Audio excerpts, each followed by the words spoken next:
Sexta-feira, 14 de junho de 2024. Sejam todos mais uma vez muito bem-vindos ao nosso Evangelho do Dia.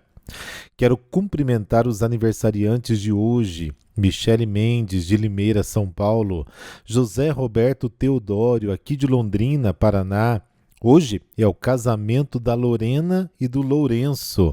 Deus abençoe a vida de cada um de vocês com abundantes graças. Este podcast é um oferecimento. Cartório Fujiwara.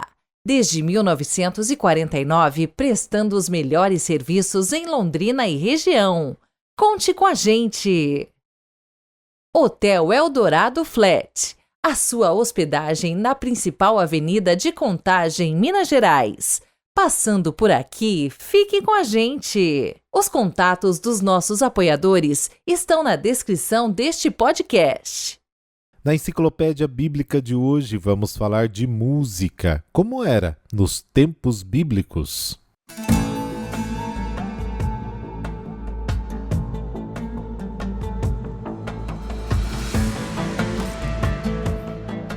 Por mais que recuemos na história, verificamos que a música e a dança fizeram parte da vida de todas as culturas. Israel conheceu 3 gêneros de instrumentos musicais: de cordas, de sopro e de percussão. Os instrumentos eram tocados mais em uníssono do que em harmonia. Parece que a música mais rítmica que melódica, embora houvesse acordes prescritos para certos salmos. Como as descrições de instrumentos de que dispomos são bastante vagas, não é possível identificá-los todos, né? Mas vamos falar um pouquinho sobre os instrumentos de cordas. Por exemplo, a palavra hebraica kinor geralmente é traduzida por harpa. Pode ter sido harpa ou lira.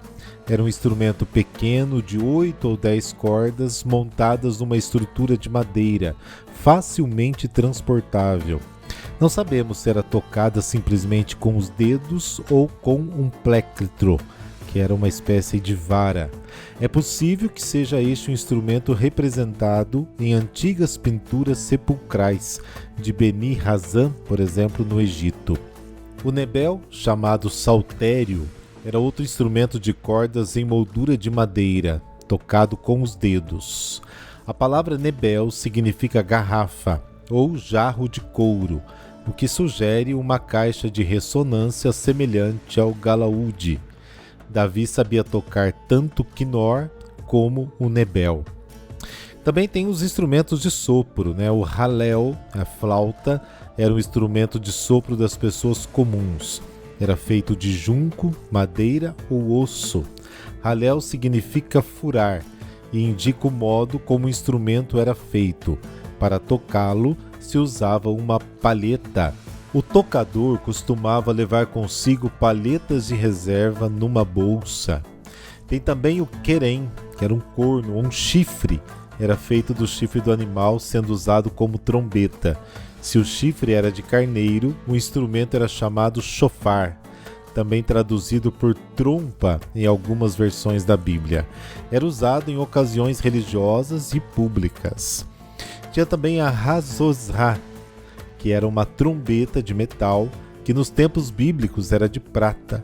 O toque prolongado de 2 trombetas de prata era o sinal de chamada para a reunião no tabernáculo. O toque de uma só trombeta servia para reunir os chefes. E tinha também os instrumentos de percussão. O menaanim era instrumento de percussão provavelmente feito de discos de chocalhos colocados em hastes metálicas presas em moldura de madeira. Os mezitaim eram símbolos de cobre usados pelos levitas no templo para marcar o começo, o fim e as pausas das partes cantadas. O tof era instrumento de percussão com membrana, geralmente traduzido por tamborim. Era usado para acompanhar o canto e a dança. No tempo do Êxodo, Maria, a profetisa, irmã de Arão, tomou na mão um tamborim e todas as mulheres a seguiram com tamborins, formando coros de dança. Êxodo capítulo 15, versículo 20. Bom, como os israelitas não podiam reproduzir figuras humanas na sua arte, infelizmente não sabemos exatamente como eram tocados esses instrumentos. Entretanto, representações de instrumentos semelhantes do Egito, da Assíria e da Babilônia nos dão alguma ideia. Os instrumentos eram feitos de grande variedade de materiais: madeira de cedro, madeira de sândalo, ouro, tripa, marfim, osso, ouro ou prata. A música ocupava um lugar importante no culto do templo. 1 Crônicas, capítulo 15, versículos 16 a 24, descreve como Davi organizou o coro e a orquestra do templo. Abre aspas, para que pudessem ser ouvidos tocando música que enchia de alegria. Fecha aspas. Frequentemente o canto no templo era alternado, ou seja, um grupo cantava um verso e o outro verso seguinte, e assim por diante. Também a dança fazia parte da expressão da alegria popular no culto. Quando a Arca da Aliança foi introduzida em Jerusalém, abre aspas, Davi e todo Israel dançavam diante de Deus com todas as suas forças. Fecha aspas. Isso está em 1 Crônicas, capítulo 13, versículo 8. E é isso aí. Deixe nos comentários o nome da música que você mais gosta e vamos compartilhar. Bom, semana que vem vamos iniciar um novo ciclo da enciclopédia. Vamos começar falando do trabalho e da sociedade na Bíblia. Até lá!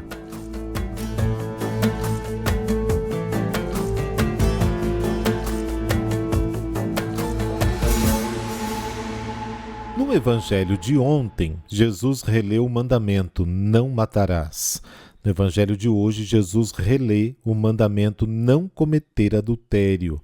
Jesus faz essa nova leitura da lei a partir da intenção que Deus havia proclamado séculos antes no Monte Sinai.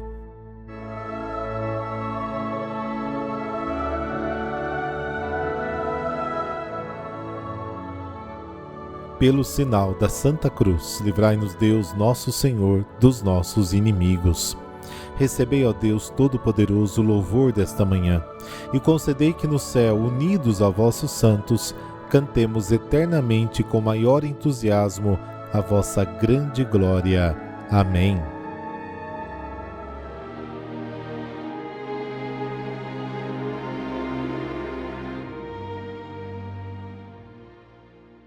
Mateus, capítulo 5, versículos de 27 a 32. O Senhor esteja convosco. Ele está no meio de nós.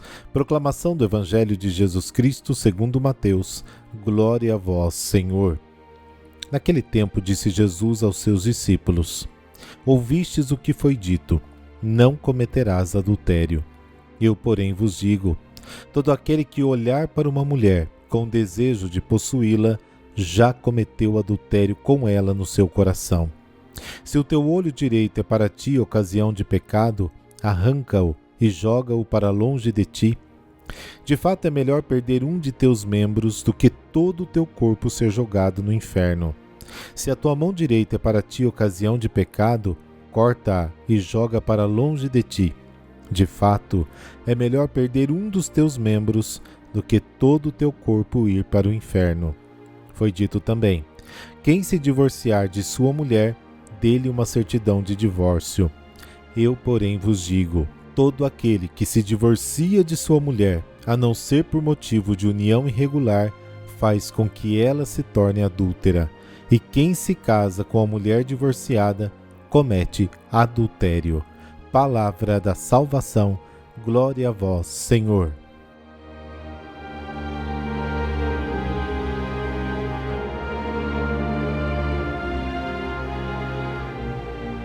Bom, a passagem de Mateus, capítulo 5, versículos de 21 a 48, está estruturada em 6 antíteses. Foi dito, mas eu vos digo. Na realidade, não são antíteses em si. Jesus não propõe uma lei diferente, como fica claro no versículo 17. Não vim para abolir, mas para cumprir a lei e os profetas. A lei não é nova, mas antiga. O cumprimento, porém, é novo. Nunca ninguém o propôs e observou desta forma que é a forma do Filho de Deus. Jesus não contradiz o que foi dito, mas o esclarece e passa das simples ações aos desejos do coração, de onde tudo emana. Mas o que ele diz não é uma imposição legalista, ainda mais severa que a anterior. Em vez disso, são as boas novas daquilo que Deus opera em nós através dessas mesmas palavras que têm o poder de realizar o que foram enviadas para fazer. Na verdade, esta nova forma que Jesus traz verdadeira liberdade ao coração. Portanto, devem ser entendidas não como um código de leis belas, desumanas, mas antes como uma revelação e dom da própria vida do Pai para nós. Os versículos de 27 a 32 do Evangelho de hoje trata do tema do relacionamento entre o homem e a mulher no casamento. Jesus ensina que não basta evitar qualquer ataque externo ao casamento, o adultério consumado, mas que é necessário bloquear o caminho aos apetites sexuais, evitando ocasião que pode despertar o olhar e o contato perigoso, a mão. O verbo desejar, em hebraico hamad, expressa uma satisfação real e uma decisão realmente pecaminosa e não um simples sentimento ou pensamento. Significa assumir e assumir com arrogância e, portanto, envolve atitudes externas. Mas Jesus vai além. Deus está interessado em sentimentos, pureza de pensamentos, retidão de vontade. Porque pode acontecer que um comportamento exterior irrepreensível esconda uma corrupção profunda no coração. O externo e o interno devem corresponder sob pena de duplicidade de vida e falsidade. O adultério não acontece por acaso, mas é preparado no coração. Diz um ditado rabínico: o olho vê, o coração deseja, o corpo comete o pecado. O rabino Laquish afirmava: você não deve dizer que somente aquele que viola o casamento com o corpo é adúltero, como também aquele que o viola com os olhos. A ordem de Jesus de arrancar o olho direito, o seu preferido, e de cortar a mão direita, a mão do trabalho, significa que pode ser necessário sacrificar uma parte preciosa de si mesmo para evitar a perda total e definitiva de todo o seu ser. A ordem para emitir uma escritura de repúdio à mulher divorciada está estabelecida no livro do Deuteronômio, capítulo 24, versículos de 1 a 3. O ato de repúdio deveria garantir à mulher segurança jurídica e protegê-la de acusações de adultério caso ela se casasse novamente. O repúdio à esposa é rejeitado por Jesus e condenado como adultério, e a responsabilidade recai sobre o marido, que repudia a esposa, e sobre o homem, que se casa com a mulher repudiada. O casamento entre parentes consanguíneos era bastante frequente entre os pagãos. A excepção de Mateus reflete também uma situação presente na comunidade cristã primitiva, onde o privilégio paulino era utilizado de forma demasiado casual. Mateus reitera que um cristão só pode e deve abandonar a sua esposa se vier de um casamento com um parente consanguíneo ou de um estado de poligamia, que a lei cristã considerava ilegítimo e ilícito e, portanto, deve ser dissolvido. E muitos casamentos, que foram feitos inclusive na igreja, são casamentos nulos, simplesmente não existiram. Então, muitos fazem esse processo, um casamento que não existiu e a igreja, então, considera nulo.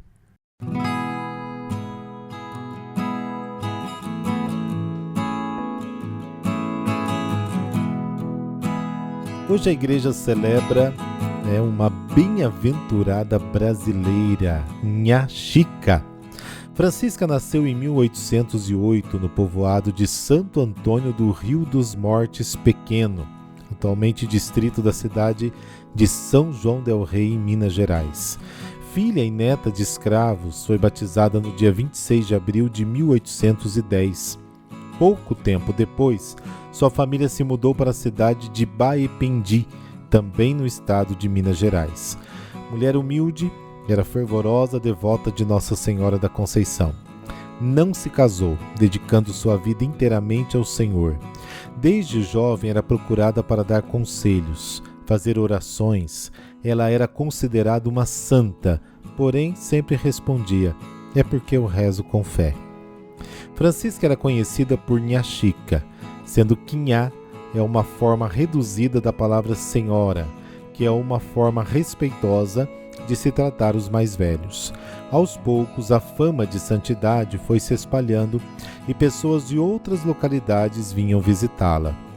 A todos atendia com a mesma paciência e dedicação, porém às sextas-feiras não havia atendimento, porque era o dia que ela se dedicava à oração e à penitência.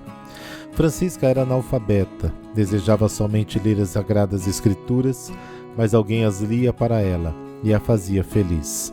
Compôs uma novena a Nossa Senhora da Conceição e, em sua honra, construiu ao lado da sua casa uma igrejinha, onde venerava uma pequena imagem de Nossa Senhora da Conceição, que era da sua mãe.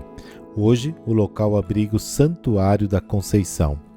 Leiga foi chamada ainda em vida de a Mãe dos Pobres, sendo respeitada por todos os que a procuravam, desde os mais humildes dos homens aos mais nobres. Francisca morreu no dia 14 de junho de 1895 e foi sepultada no interior da capela dedicada a Nossa Senhora da Conceição, construída a pedido dela. Sua beatificação aconteceu no dia 4 de maio de 2013, promulgada pelo Papa Bento XVI. Ela dizia assim: eu não sou santa, eu apenas rezo. E Deus, pela intercessão de sua mãe, atende os meus pedidos. Sua fé profunda e pleno abandono no Senhor pelas mãos de Maria davam à bem-aventurada a certeza de quem operava era Deus. A tarefa de Nhaxica era apenas pedir. Eram pessoas curadas, causas ganhas, pessoas e animais encontrados, escolhas acertadas, tudo conhecia, porque Nhaxica rezava com fé. Oremos. Deus nosso Pai, vós revelais as riquezas do vosso reino aos pobres e simples. Assim agraciastes a bem-aventurada Francisca de Paula de Jesus, Nhaxica, com inúmeros dons, fé profunda, amor ao próximo e grande sabedoria. Amou a Igreja e manteve uma terna devoção à Imaculada Conceição. Por sua intercessão concedei-nos a graça de que necessitamos. Por nosso Senhor Jesus Cristo, vosso Filho, na unidade do Espírito Santo. Amém. E por intercessão da bem-aventurada Nhaxica, desta bênção de Deus Todo-Poderoso, Pai, Filho, Espírito Santo. Amém. Bom final de semana para você e fique na paz.